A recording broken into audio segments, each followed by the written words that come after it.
Hello friends, and welcome back to Swift Lessons for another by request song tutorial. In today's session, I'm going to be breaking down how to play Elvis Presley's 1956 hit, Love Me Tender. Now I'm going to take you through the chord progressions and also the strumming options using a little bit of alternating bass with the thumb for the verse and the chorus sections, and you can follow along using my complete tab and chord sheet with audio samples at patreon.com/swiftlessons. Now let's get started with a full demonstration of the tune. That'll also give me the opportunity to test out a little bit of close micing using the Earthworks SV33, fantastic mic, and also a really nice instrument mic by the same company, the SR25. So we're going to be doing some close micing technique for a little bit more bass response and more detail. Now let's get started. 1, 2, 3, 4.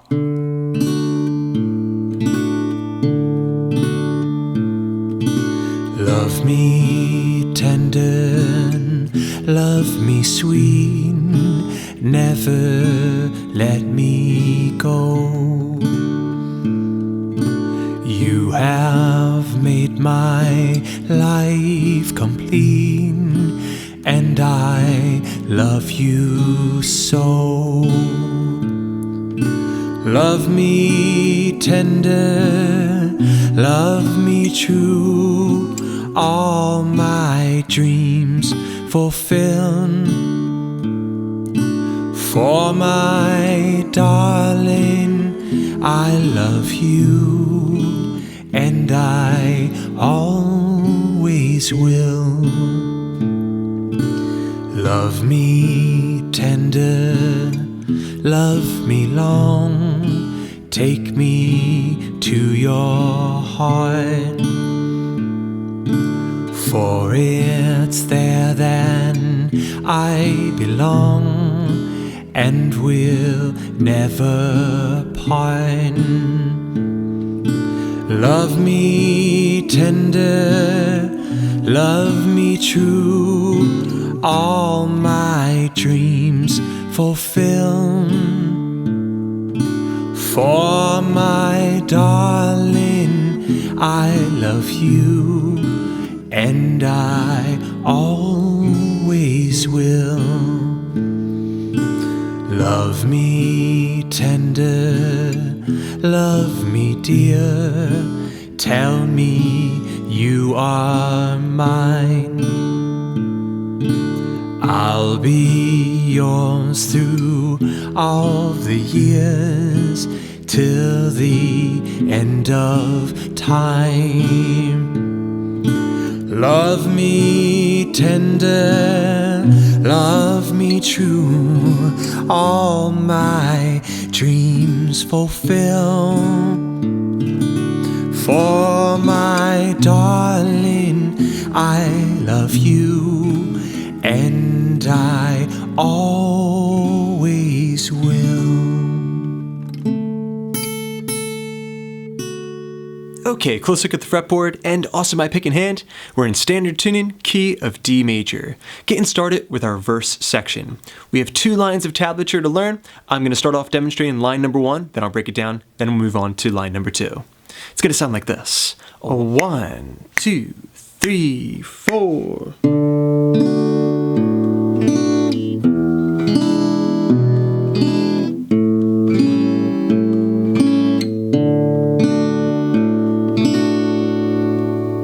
Okay, so that was a very simple but essential technique, using alternating bass to kind of fancy up a very basic chord progression. So we started off with the D major chord.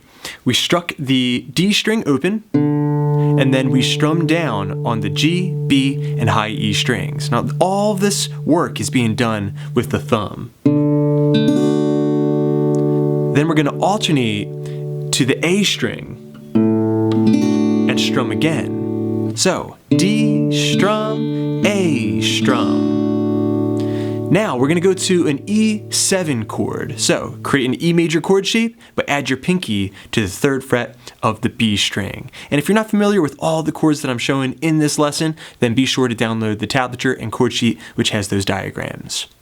Okay, so for the E7, we're still going to alternate, but we're going to be going in the opposite direction. Starting with the low E string, strumming. Then we're going to go to the A string, that B note on the 2nd fret, and do the same exact thing.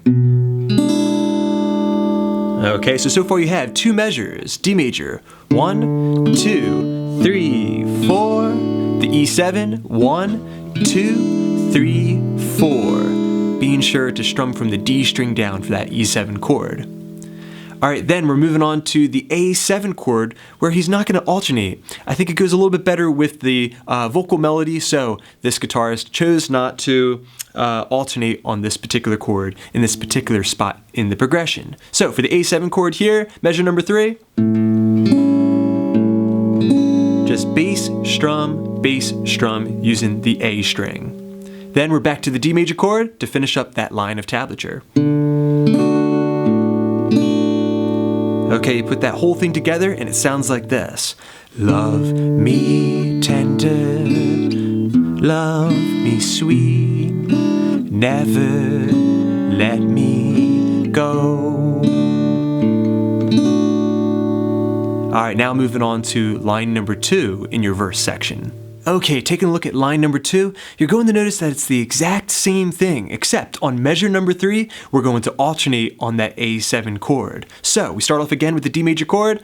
You have made my life complete. Now, here's where it's going to be different. We're going to take that A7 chord and play A string, strum, E string, strum, and then go back to the D major chord, alternating between D and A. Okay, so that line once again. You have made my life complete, and I love you so. Just like that. Okay, excellent work everybody. You have the verse section down. Now you can play around with your technique just a little bit. One of the things you hear the guitar doing as the song goes on is that the length of those strums starts to elongate as you go through the tune.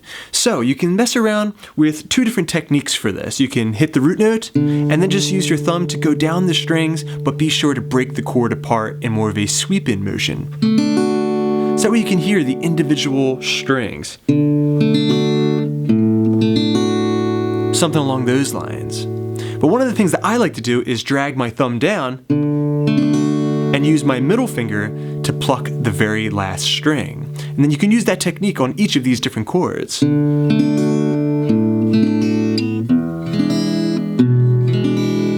Okay, you can also do it on the A7.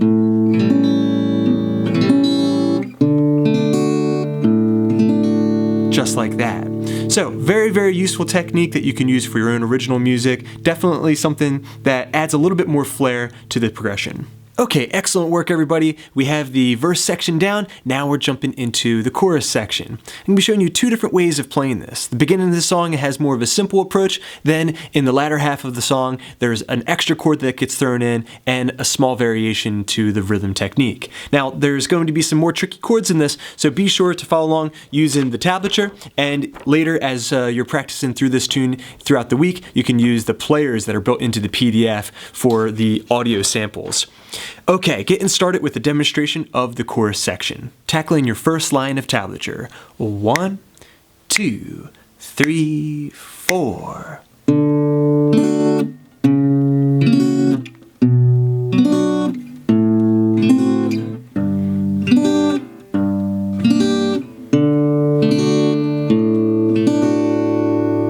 Okay, let's break that down.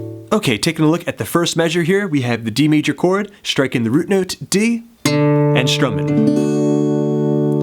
Next, we're going to go to F sharp 7 / C sharp.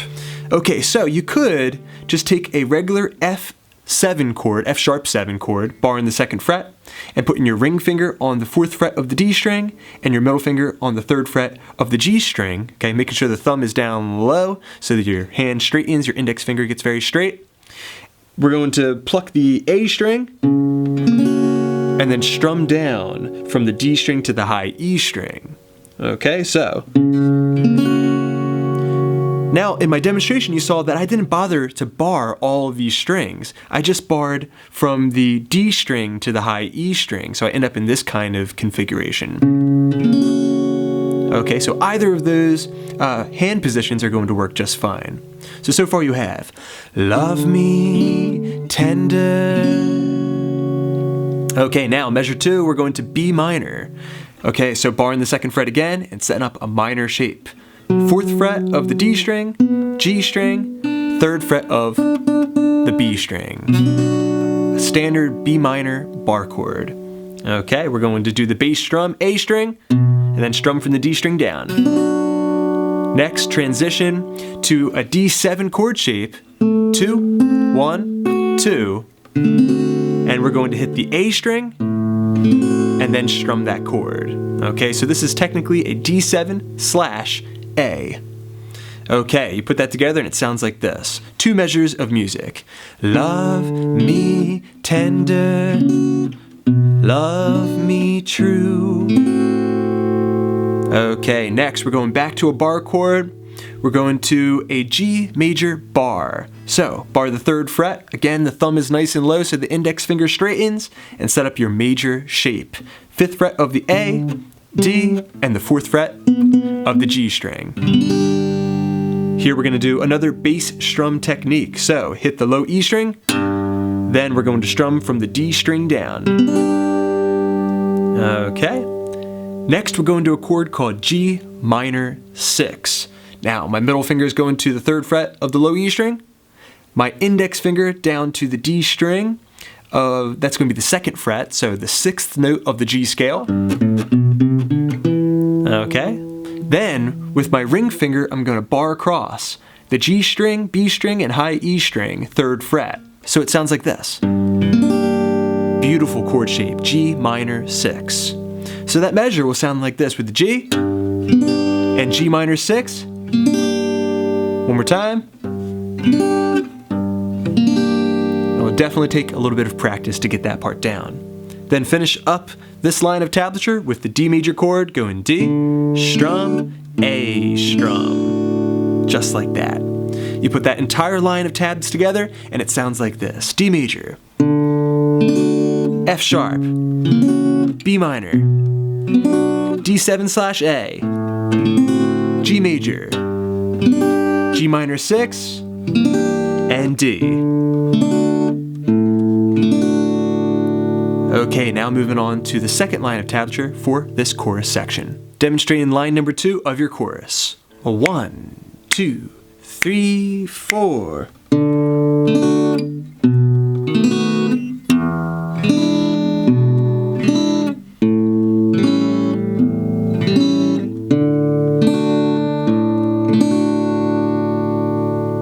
Okay, so that was pretty simple. We have the D major chord, bass, strum. Then we're going to a B7 chord. Okay, so 2nd fret of the A string, 1st fret of the D string, the 2nd fret of the G string, and also the 2nd fret of the high E string for a B7 chord shape. Alright, do the bass strum there. You put those 2 chords together and it sounds like this. For my darling. Now the E7 chord shape for a full measure. The E string, strum. The A string, strum. Alright, then we're going to the A7 chord with the alternating bass, A to E. And then back to the D major chord for bass, strum, bass, strum. Okay, you put that full line of tab together and it sounds like this. For my darling, I love you, and I always will. Okay, very good everybody. Now that you have the general approach for the chorus down, I'm going to show you how you can embellish it by throwing in a diminished chord and changing up the rhythm just a little bit. Playing through the entire chorus with these embellishments. 1, 2, 3, 4, and love me tender, love me true, all my dreams fulfilled. For my darling, I love you, and I always will. Okay, let's break that down. Okay, so most of that was exactly the same. We started off with the D major chord, the bass strum, the F sharp 7 / C sharp, the B minor chord, and the D7 / A, the G major bar chord, which if you're tired of using the bar chord shapes, you can feel free also to use an open position chord shape. Okay, but that will be the same, the G major, the G minor 6, and then the D major chord. This is where things are going to change a little bit. We take the D major chord, the bass strum, then we're going to do a sweep technique, but we're going to take our thumb, put it on the A string, and then pluck through each note inside that D / A chord with that kind of a rhythm. Okay, so that's the first line if you're following along using your chord sheet there. So, love me tender, love me true, all my dreams fulfill. Break it up. Alright, then line number 2, this is where things are really going to change. We're going to take a D major chord, give it a full strum, 4, then transition to an F sharp diminished chord. Okay, so this is a zigzag shape. For my, just in passing. It's the 4th fret of the D string, 5th fret of the G string, 4th fret of the B string, and 5th fret of the high E string. Okay, you can see why I call it a zigzag shape. Okay, that'll get you to the B7 chord. For my darling, for the bass strum, then everything is as it was before. The E7 chord, I love you. The A7 chord, and I always will, and the D chord. Now, if you're ending the tune, if you're in chorus 3, you'll add in the element of a retardando, slowing it down toward the end of the song. So that would sound like this. For my darling, I love you, and I always just strum the D major chord, will. And if you're finishing up the tune, you can throw in this beautiful outro melody. Very, very simple, just 2nd fret of the G string, 5th frets of the high E string twice. Then to the 2nd fret, F sharp note on the high E string, let it ring with a little bit of vibrato. Just like that. Congratulations everybody, you're ready to perform. Alright friends, thanks so much for checking out this Love Me Tender guitar lesson. I hope you enjoyed it. Big thanks to my supporters at patreon.com/swiftlessons. Hope you're enjoying all the extra resources. If you guys have a song that you would like for me to teach next, you can click through the link in the description to swiftlessons.com and put in that request now. Until next time, this is Rob at Swift Guitar Lessons saying happy picking.